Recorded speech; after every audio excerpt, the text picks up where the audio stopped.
The Mace and the River. A novel of ancient Egypt's first unification. Prologue, the weight of the sun. The morning sun over the Nile Valley is white and unforgiving.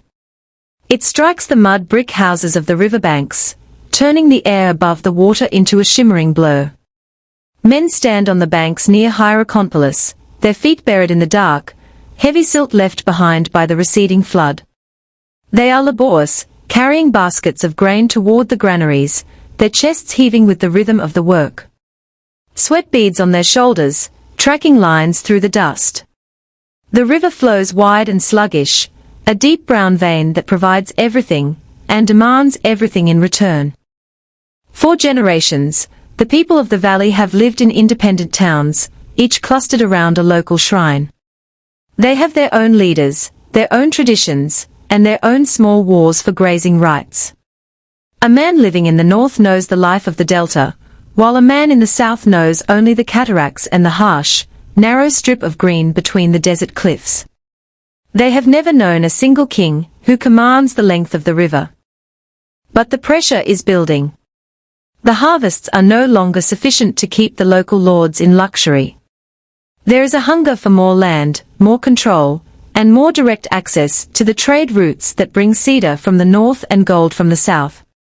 The lords are arming their men, and the skirmishes at the borders of the districts are becoming more frequent. Two men, one from the north and one from the south, are preparing for a confrontation that will dictate the fate of the entire river.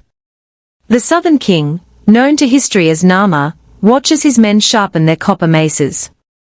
He is a man who understands that survival depends on absolute control. He does not want a treaty. He wants the river. The tension becomes an unbearable weight. The local leaders meet to debate terms, but their voices are lost in the sound of drums. In the south, the army is already on the move. Part 1, The Kingdoms Before. Chapter 1, The Scribe of Hierakonpolis. Kenemet sat cross-legged in the shade of the granary wall, his reed brush hovering over a broken shard of pottery.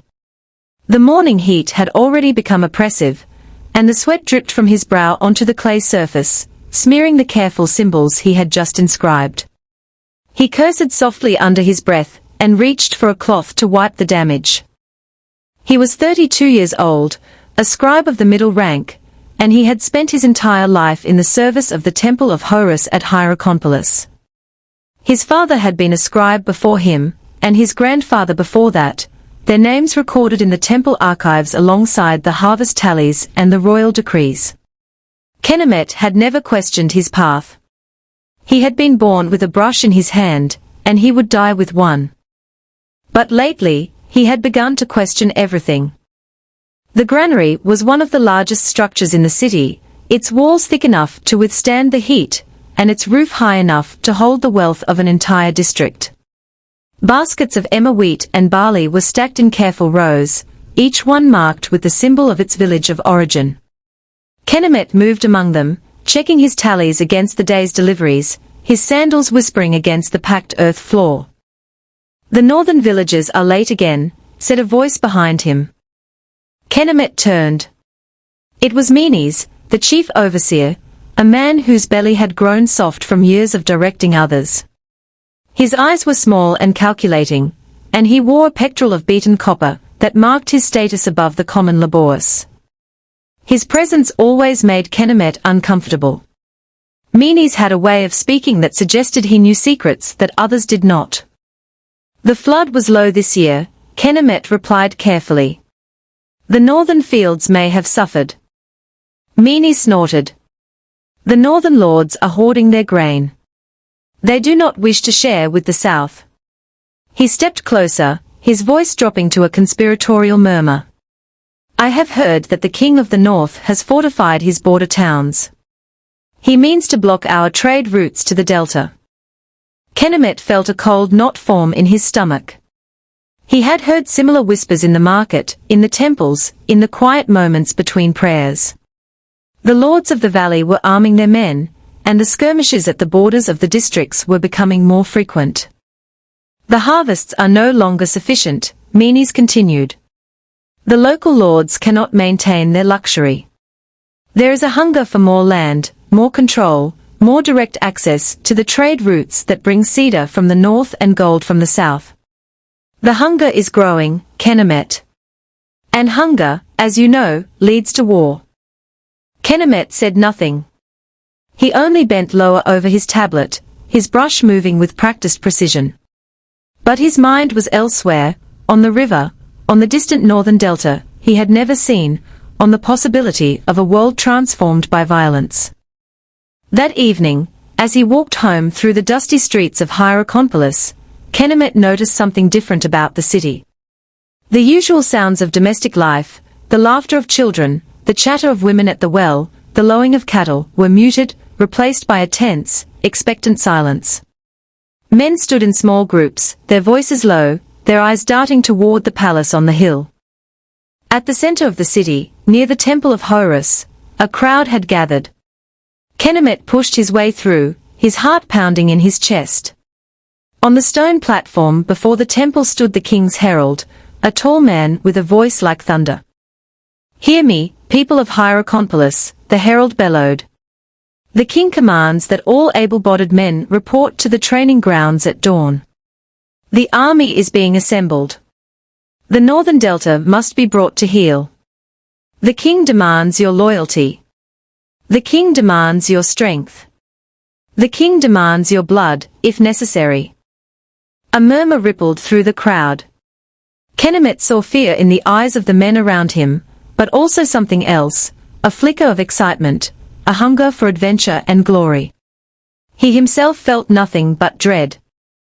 He made his way home to his small mud brick house, where his wife, Neferet, was waiting with their 2 children. Neferet was a weaver, her fingers nimble and quick, her eyes sharp. She took one look at his face and knew that something was wrong. "What happened?" she asked. Kenemet slumped onto a low stool, his head in his hands. "The king is raising an army. He means to march north." Neferet's face went pale. "They will not take you. You are a scribe, not a soldier." "Even scribes can be conscripted," Kenemet said. "Every man is needed. The king wants to unite the entire valley under his rule. He wants to be the lord of all Egypt." "Egypt," Neferet repeated, the word strange on her tongue. "What is Egypt?" Kenemet looked up at her, his eyes haunted. "I don't know yet. But I think we are about to find out." Chapter 2, The King of the South. Nama stood on the stone platform before his palace, his arms crossed over his chest, his eyes fixed on the horizon. The sun was setting behind the western cliffs, painting the sky in shades of gold and crimson. He was a man in his prime, his body hardened by years of military campaigns, and his mind sharpened by the counsel of his priests. His crown was white, the crown of the south, and his kilt was fastened with a belt of gold and lapis lazuli. He was the king of Hierakonpolis, the most powerful ruler in the upper valley, and he was not satisfied. Behind him, his vizier, a thin man named Shepses, recited the morning reports. The grain reserves are at 60% capacity. The northern border has been breached twice in the past month by raiders from the delta.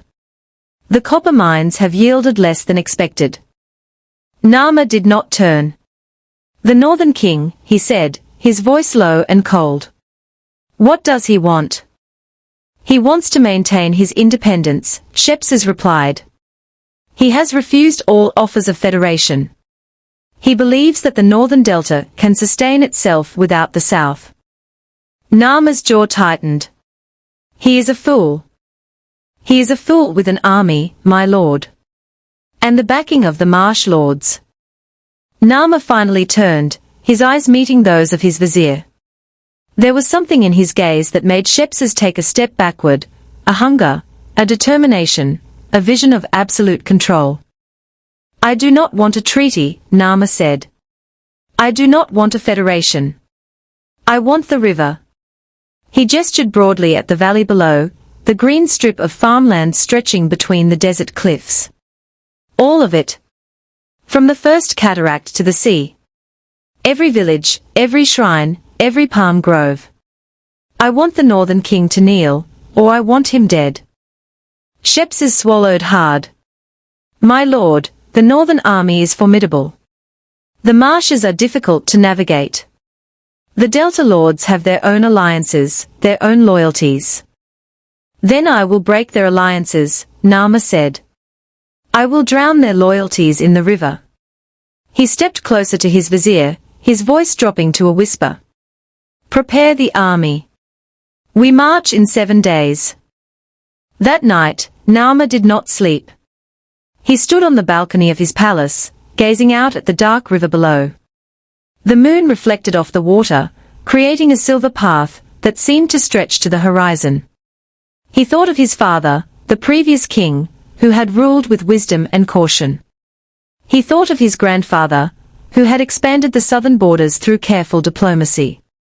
But Nama was not his father or his grandfather. He was something new, something the valley had never seen. He thought of the northern king, Hierakonpolis. He had never met the man, but he had heard stories. Hierakonpolis was old, cautious, wedded to the old ways. He believed in the independence of the districts, the autonomy of the local shrines. He was a man of the past. Nama was a man of the future. The past is dead, Nama whispered to the river.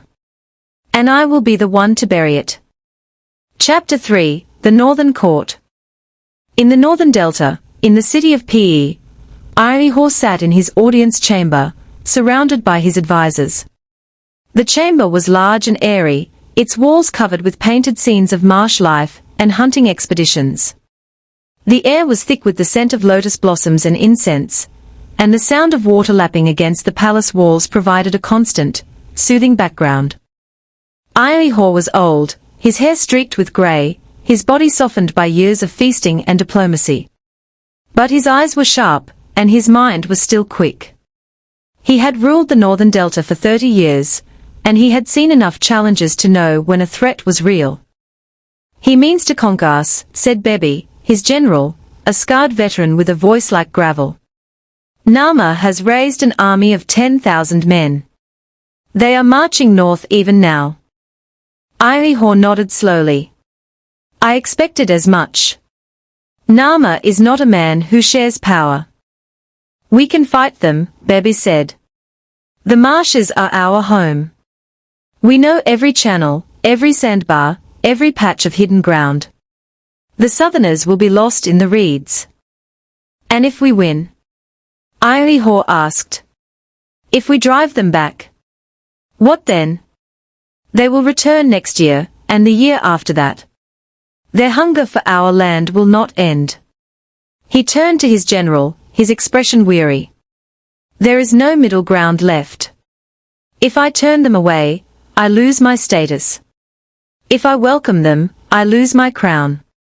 And if I meet them on the battlefield? He sighed.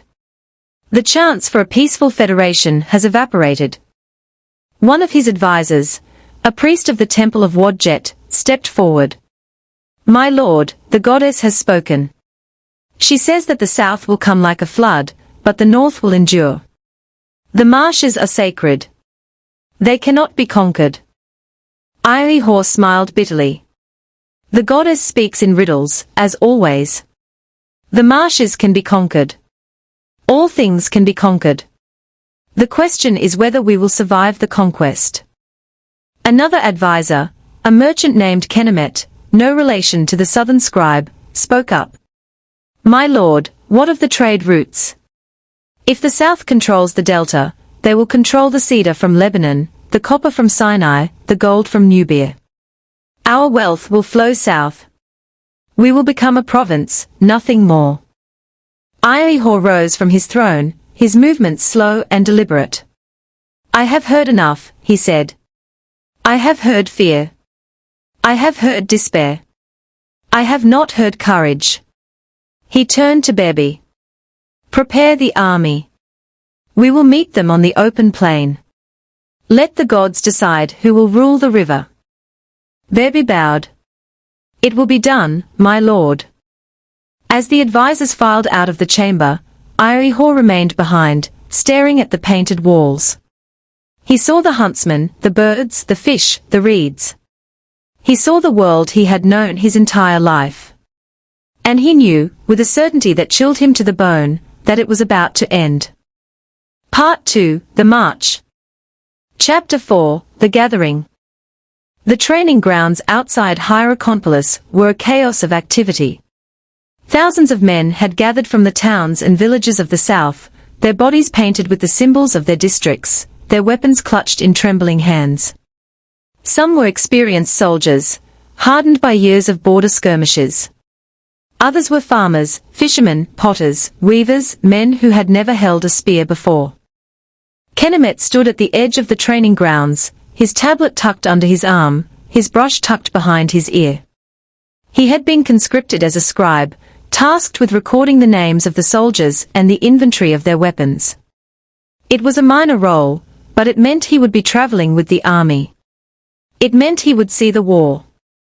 He watched as a young soldier named Nile practiced with his spear, thrusting and parrying at an imaginary opponent. Nile was barely 18, his body still lean and boyish, but there was a fierce determination in his eyes that made him look older. "Have you ever killed a man?" Kenneth asked. Nile paused, his spear lowered. "No," he admitted. "Have you?" Kenneth shook his head. "I am a scribe. I record deaths. I do not cause them." "Today, you are a soldier," Nile said. "We are all soldiers. The king commands it." Kenneth looked at the thousands of men around them, their faces a mixture of fear and excitement. "The king commands a great deal," he said. "I wonder if he understands what he is asking." "Does it matter?" Nile asked. "He is the king. He is the voice of Horus. We do not question the king." Kenneth opened his mouth to reply, but he was interrupted by a blast of trumpets. The crowd fell silent as Nile appeared on a raised platform, his white crown gleaming in the sun. He was dressed for war, his chest bare, his mace in his hand. He looked like a god. "Men of the south!" Nile shouted, his voice carrying across the training grounds. "Today, you are no longer farmers, no longer fishermen, no longer potters. Today, you are soldiers.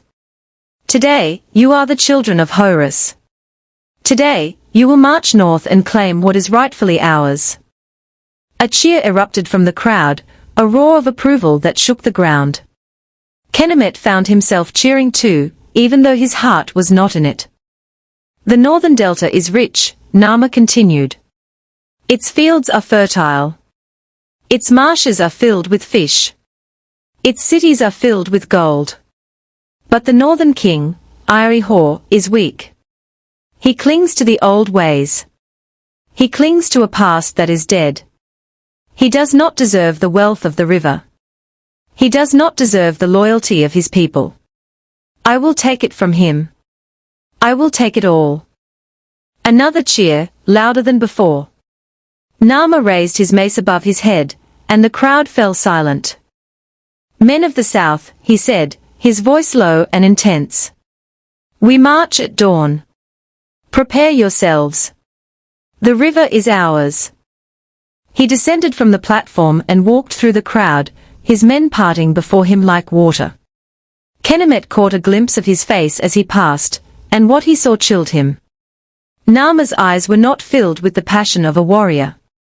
They were filled with the cold, calculating hunger of a man who would stop at nothing to achieve his goal. Chapter 5, The Scribe's Dilemma. That night, Kenneth sat alone in his tent, his tablet balanced on his knees. The sounds of the camp drifted in from outside, the crackle of campfires, the murmur of voices, the occasional burst of laughter. He should have been recording the day's activities, but his mind was elsewhere. He thought of Neferet, his wife, who was back home in Hierakonpolis with their children. He had told her not to worry, that he would return soon, that the campaign would be brief. But he had seen the fear in her eyes, and he knew that she did not believe him. He thought of his father, who had died 5 years ago, his body worn out by a lifetime of bending over tablets. His father had been a good man, a patient man, a man who believed in the old ways. What would he think of his son, marching north with an army? What would he think of the unification? Kenneth dipped his brush in ink and began to write. He wrote of the training grounds, the thousands of soldiers, the king's speech. He wrote of his own fear, his own doubts, his own hope that the campaign would be quick and bloodless. He wrote until his hand ached, until the ink ran dry, until he could write no more. As he set down his brush, he heard footsteps outside his tent. A moment later, the flap was pushed aside, and Shepses, the vizier, stepped inside. "Scribe," Shepses said, his voice cold and formal. "The king wishes to see you." Kenneth's heart leaped into his throat. "Me? Why?" "The king does not explain his wishes," Shepses said. "He simply gives orders. Come. He is waiting." Kenneth followed the vizier through the camp, his mind racing. What could Nama possibly want with a lowly scribe? Had he done something wrong? Was he being punished? They reached the king's tent, a massive structure of linen and leather, guarded by 2 imposing soldiers. Shepses gestured for Kenneth to enter, and he stepped inside. Nama was seated on a low stool, his mace resting across his knees. He was not wearing his crown, and without it, he looked almost ordinary, a man, not a god. But his eyes were still cold, still hungry. "Scribe," Nama said. "You are Kenneth, son of Kenneth, servant of the temple of Horus." "Yes, my lord," Kenneth said, bowing deeply. "I have read your records," Nama said. "Your work is meticulous. Your handwriting is precise. You are a man of detail, a man who notices things." Kenneth did not know how to respond, so he remained silent. "Tell me," Nama continued. "What do you see in this camp? What do you notice about my soldiers?" Kenneth hesitated. He did not know if this was a test, a trap, or a genuine request. But he answered honestly. "They are afraid, my lord. They are afraid of dying. They are afraid of the unknown. They are afraid of the north." Nama nodded slowly. "And what else?" "They are also proud," Kenneth said. "They are proud to serve you. They believe in your vision. They believe that you are the future of the river." A flicker of something, surprise, admiration, crossed Nama's face. "You are an observant man, Kenneth. That is why I need you." "I do not understand, my lord." "I need a record," Nama said. "A record of everything that happens on this campaign. The battles, the victories, the deaths. I need someone who will tell the truth, not the truth of poets and priests, but the truth of a scribe. The truth of a man who sees things as they are." Kenneth was stunned. "My lord, I am a lowly scribe. I am not worthy of such a task." "You are exactly worthy," Nama said. "Because you are afraid, and fear makes a man honest. You will record everything. You will leave nothing out. And when this is over, your tablet will be placed in the temple of Horus as a testament to what we have done." Kenneth bowed again. "I will do as you command, my lord."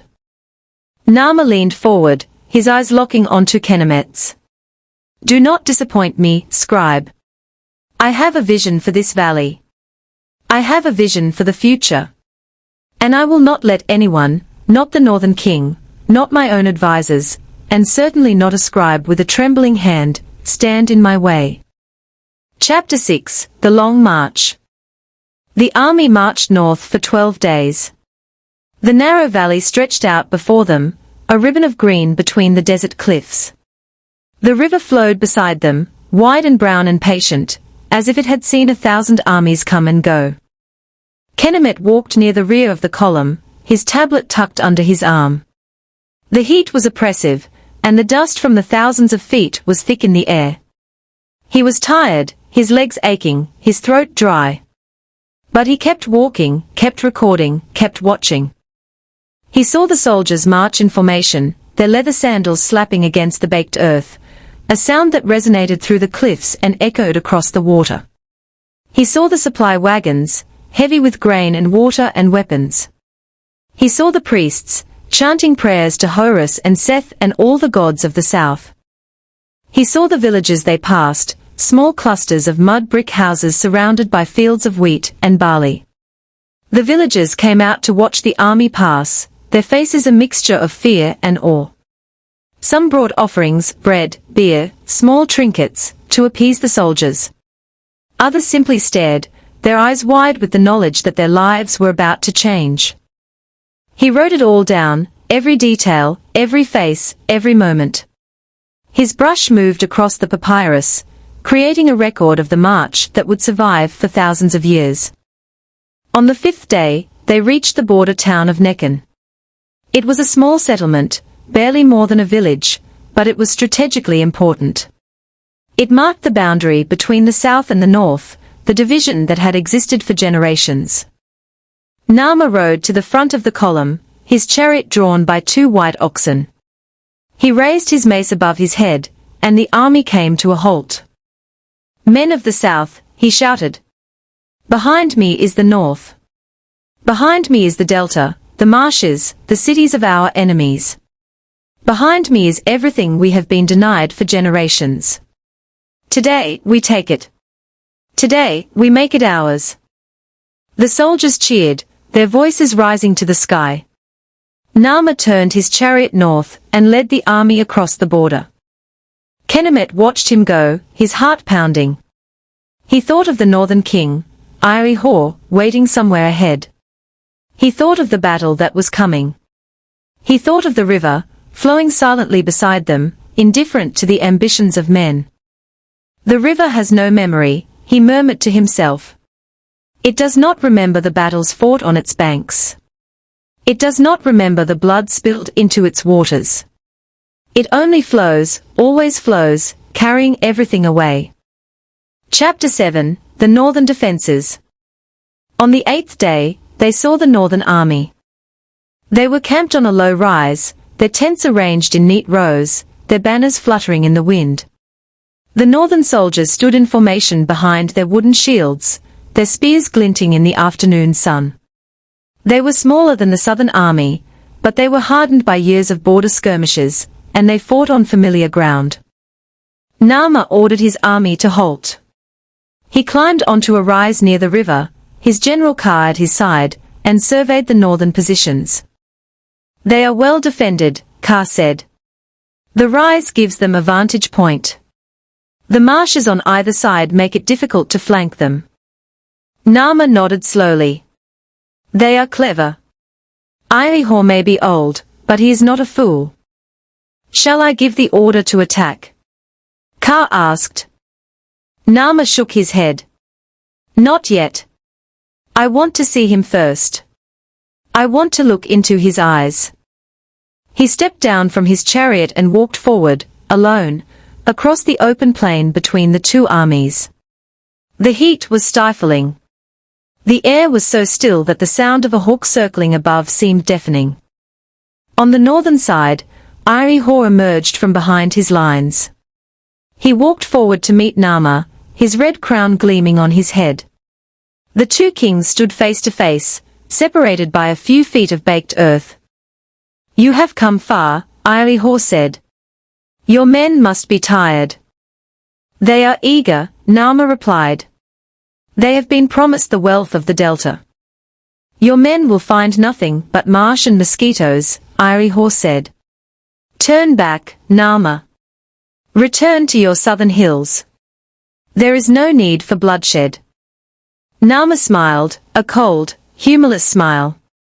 "There is every need for bloodshed. The valley cannot survive with 2 kings. It cannot survive with a dozen kings. It needs one ruler. One authority. One command." "I will not kneel," Iri-Hor said. Nama raised his mace above his head, a signal of total authority that defied the tradition of the independent provinces. I did not ask you to kneel. Chapter 8, The Clash. The battle lasted less than an hour.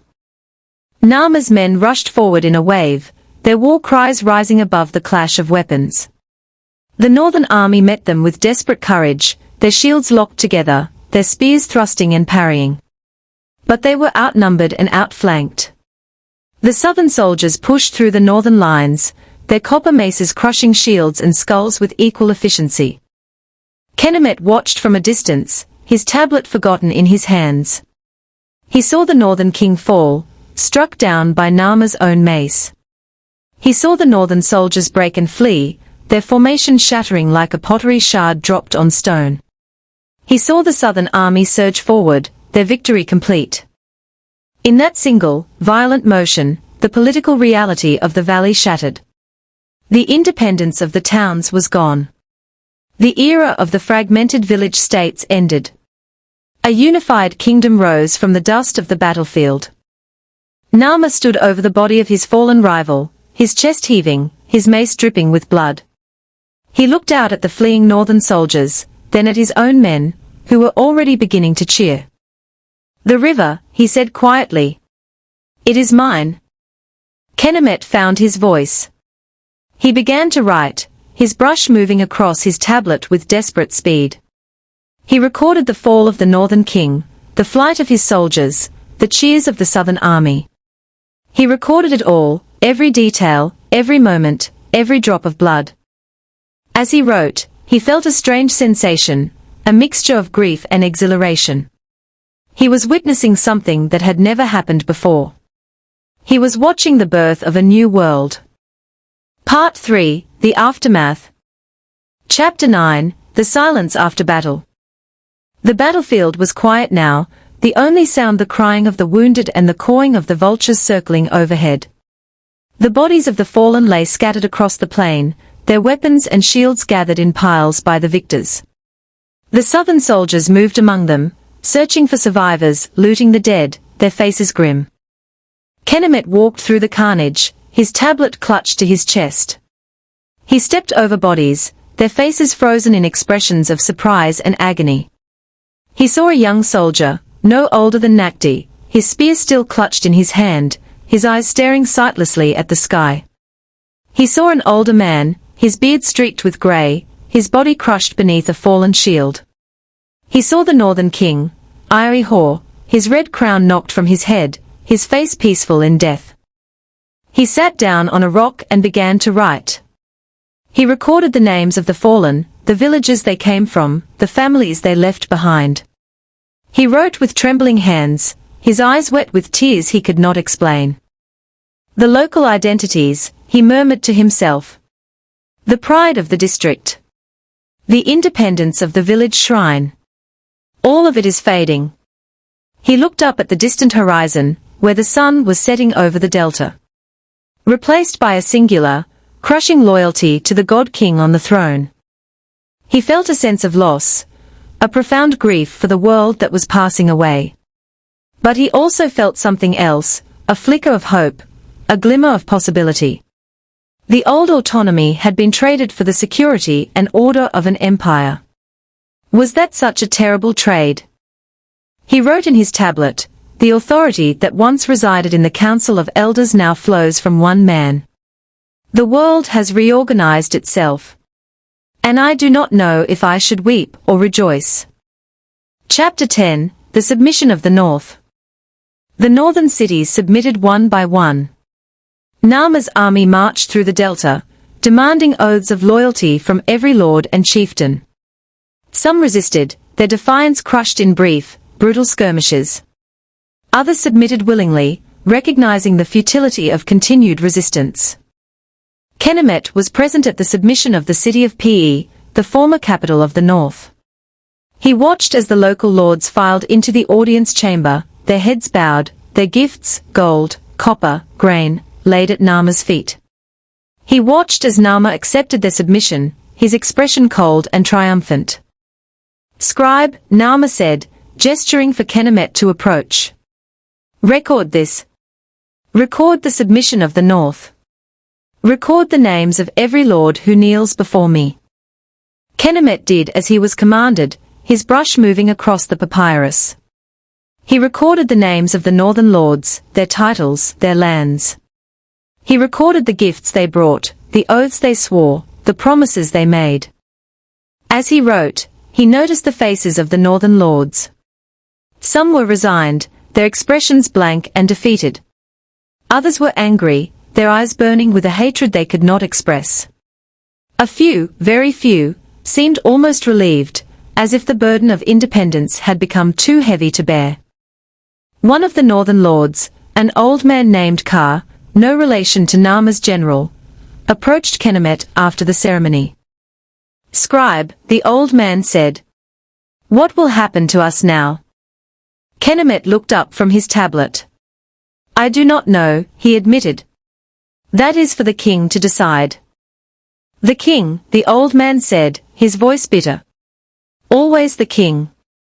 "What is a king?" "A man with a mace and a crown." "What makes him better than us?" Kenemet thought about the question. He thought about Nama, the vision, the hunger, the absolute certainty. He thought about the old ways, the council of elders, the independence of the districts. "I do not know," he said again. "But I think the king is what we need. The valley cannot survive with a dozen kings. It needs one. One authority. One command." The old man shook his head. "You are a fool, scribe. The king will take everything from us. Our land, our wealth, our freedom. We will be slaves to a man we have never seen." Kenemet looked at the old man, his eyes filled with a mixture of pity and understanding. "Perhaps," he said. "But the alternative is war. Endless war. And we have seen what war does." Chapter 11, The Return to Hierakonpolis. The army returned to Hierakonpolis in triumph. The streets were lined with cheering crowds, their faces bright with joy and relief. Women threw flowers at the feet of the soldiers. Children ran alongside the chariots, their laughter filling the air. Nama rode at the head of the procession, his double crown, the white of the south and the red of the north, resting on his head. He was the first king to wear both crowns, the first to rule the entire valley. He looked like a god, and the people worshipped him. Kenemet walked near the rear of the procession, his tablet tucked under his arm. He had not stopped writing since the battle, and his fingers were stained with ink. He was exhausted, his body and mind pushed to their limits. But he was proud. He had recorded everything. He had done his duty. Neferet was waiting for him at the door of their house. She threw her arms around him, tears streaming down her face. "You are alive," she whispered. "You are alive." "I am alive," he said, holding her close. "I am home." That night, he sat in their small courtyard, looking up at the stars. The sky was clear, the stars bright and endless. He thought of the men who had died on the battlefield, their bodies left to the vultures. He thought of the northern lords, their freedom stripped away. He thought of Nama, the king who had remade the world. "It is done," he murmured. "It is all done." Neferet came out to join him, a cup of beer in her hand. "What do you mean?" "The unification," he said. "The north and the south. It is complete. There is only one king now. One authority. One command." Neferet sat down beside him. "Is that a good thing?" Kenemet hesitated. He thought about the old man in PE, the one who had called him a fool. He thought about Nama, the cold hunger in his eyes. He thought about the thousands of men who had died on the battlefield. "I do not know," he admitted. "I think it is inevitable. The valley was headed this way for a long time. The old ways were dying.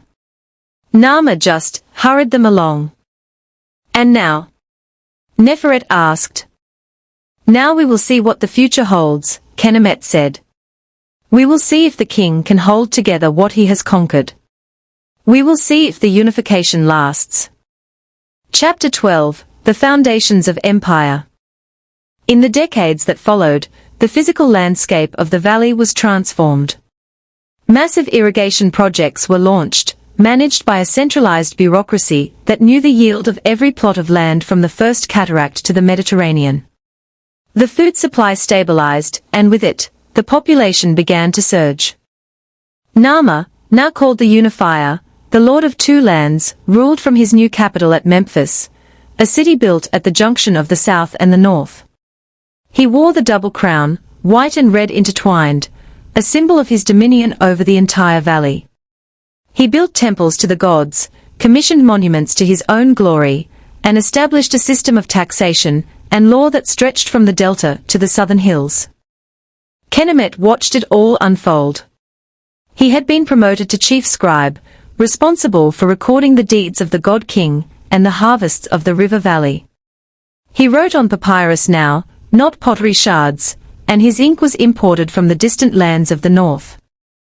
He watched the construction of the first great monuments, the stone tombs that would become the pyramids. He watched the development of the hieroglyphic script, the creation of a national identity, the birth of a culture that would endure for millennia. He wrote it all down, his brush moving across the papyrus, creating a record that would survive for thousands of years. He wrote of the unification, the battles, the submissions, the transformations. He wrote of the men who had built the empire, the kings who had ruled it, the people who had lived and died within its borders. Chapter 13, The Scribe's Final Reflections. Kenemet was old now, his body worn out by a lifetime of bending over tablets. His fingers were twisted with arthritis, his eyes dim with age. But his mind was still sharp, his memory still clear. He sat in his courtyard, a papyrus scroll spread across his lap. He was writing his final work, a record of his life and times. He was writing the history of the unification, the story of Nama and the birth of Egypt. He wrote of the morning sun over the Nile valley, white and unforgiving. He wrote of the laborious on the riverbanks, their feet buried in the dark silt. He wrote of the granaries and the temples and the palace on the hill. He wrote of the two kings, Nama and Hor, their confrontation on the battlefield. He wrote of the mace raised above the head, the signal of total authority. He wrote of the northern king falling, the political reality of the valley shattering. He wrote of the unification, the transformation, the empire that rose from the dust. He wrote of the irrigation projects and the monuments and the bureaucracy. He wrote of the local identities fading, replaced by a singular, crushing loyalty to the god king on the throne. He wrote of the loss and the gain, the grief and the hope, the death of the old world and the birth of the new.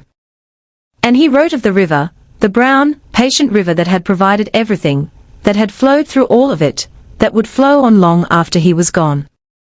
The river has no memory, he wrote. It does not remember the battles fought on its banks. It does not remember the blood spilled into its waters. It only flows, always flows, carrying everything away. He set down his brush and looked up at the sky. The stars were bright, the desert wind cool on his face. He thought of his wife, Neferet, who had died 10 years before. He thought of his children, his grandchildren, the generations that would follow. He smiled, a small, weary smile. I did my duty, he whispered. I recorded it all. I witnessed the birth of a new world. He closed his eyes and drifted into sleep. Chapter 14, The Legacy of Nama. Nama died in the 45th year of his reign, his body worn out by the relentless demands of leadership. He was buried in a tomb in the desert, surrounded by the treasures of his kingdom, his name inscribed on a stone pallet that would survive for thousands of years. The Nama pallet, as it would come to be known, depicted his victory over the north, his unification of the two lands. It showed him wearing the double crown, his mace raised above his head, his enemies prostrate at his feet. It was a testament to his power, his ambition, his vision. But the palette also showed something else. It showed the river, flowing beneath his feet. It showed the land, stretching out on either side. It showed the people, their heads bowed in submission. It showed the birth of Egypt, the first nation-state, the first civilization of the Nile Valley. The unification endured. The kings who followed Nama built on his foundations, expanding the empire, deepening the bureaucracy, strengthening the culture. The river valley became a center of civilization, a beacon of order in a chaotic world. The craftsmen, who once built for local chieftains, now dedicated their lives to the construction of monumental tombs and temples. The script itself changed, becoming more structured and precise to serve the needs of a sprawling administration. The religion evolved, the gods becoming more organized, more cosmic. A direct line could be traced from the dust of that battlefield to the modern understanding of the state. The idea that a single authority could, and should, hold power over a vast geographic territory, governing through a system of taxation and law, was solidified in the Nile Valley at that moment. Today, the borders of countries are defined by maps, but the concept of the nation-state began with the man who held a mace and decided that the entire river belonged to him. Chapter 15, The River Endures. Kenemet's scrolls were discovered in the ruins of Hierakonpolis by archaeologists in the modern era. They were fragile, their ink faded, their papyrus crumbling. But they were legible, and they told a story of a time when the world had been remade. The scholars who read them were astonished. Kenemet's account was detailed, meticulous, honest. It showed the fear and the hope, the violence and the transformation. It showed the human cost of unification, the loss of independence, the birth of empire. They compared his account to the Nama palette, the stone carving that had been discovered years before. They matched the names, the events, the battle. They confirmed what Kenemet had written: the unification had been real, and it had changed everything. Today, the river still flows, as brown and steady as it was then. The wind still kicks up the dust. The desert still stretches on either side. And in the silence of the desert night, the weight of that first, singular command remains. The men who built the empire are long dead, their names forgotten except in the carvings of their tombs. But the world they created endures, a world of order, of authority, of unity. The Egyptians who live in the valley today are descendants of the men who fought on that battlefield. They speak a different language now, worship different gods, follow different customs. But the river is still the river. The land is still the land. And the unity that Nama forged is still the foundation of their identity. A young scribe sits on the bank of the river, his tablet balanced on his knees. He is learning the old stories, the tales of the unifier and the battle that changed everything. He writes in careful, precise strokes, his brush moving across the papyrus. The river provides everything, he murmurs. And we are its servants. He looks up at the stars, shining bright in the desert sky. He thinks of the generations that have come before him, the generations that will come after. He thinks of the mace and the crown, the war and the peace, the fragmentation and the unification. And he writes, in the language that Nama made possible. Egypt. One land. One king. One river. The mace and the river. And everything in between. Epilogue, the weight of history. The sun sets over the Nile Valley, painting the sky in shades of gold and crimson. The laborers have returned to their villages, their baskets empty, their bodies weary. The granaries are full, the fields are green, and the river flows on, as it has always flowed. In the silence of the desert night, the weight of history settles over the land. The men who built this civilization are long dead, their names forgotten except in the carvings of their tombs. But the world they created endures, a world of order, of authority, of unity. Nama's mace rests in a museum, a relic of a distant past. Kenemet's scrolls are preserved in a library, read by scholars who study the ancient world. The valley is home to millions, the river providing for them as it has for millennia. But the story is still the same. The pressure still builds. The hunger for control, for land, for power, still drives men to violence. The kings may have changed, the borders may have shifted, but the struggle continues. The river has no memory. It does not remember the battles fought on its banks. It does not remember the blood spilled into its waters. It only flows, always flows, carrying everything away. And in the silence of the desert night, the weight of that first, singular command remains, a reminder of what humanity is capable of, for good and for ill. Author's note: The Mace and the River is a work of historical fiction, based on the real events surrounding the unification of Egypt around 3100 BCE. While the specific characters of Nalma, Hor, and Kenemet are products of the author's imagination, they are grounded in the archaeological and historical record of the period. The Nalma palette, one of the earliest known historical documents, depicts the king's victory over the northern delta and his unification of the two lands. It is currently housed in the Egyptian Museum in Cairo, a testament to the enduring legacy of Egypt's first king. Kenemet is a fictional character, but his experiences are based on what we know of the scribal class in ancient Egypt. Scribes were the record keepers, the administrators, the bureaucrats who made the empire function. Their work was essential to the survival of the state, and their records have provided modern historians with invaluable insights into the ancient world. The unification of Egypt was a turning point in human history. It was the first time that a single authority had united a vast geographic territory under one rule, creating a state that would endure for thousands of years.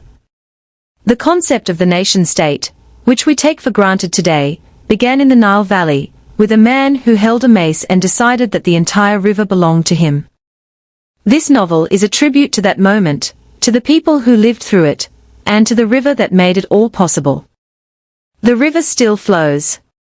The dust still settles. And the story endures.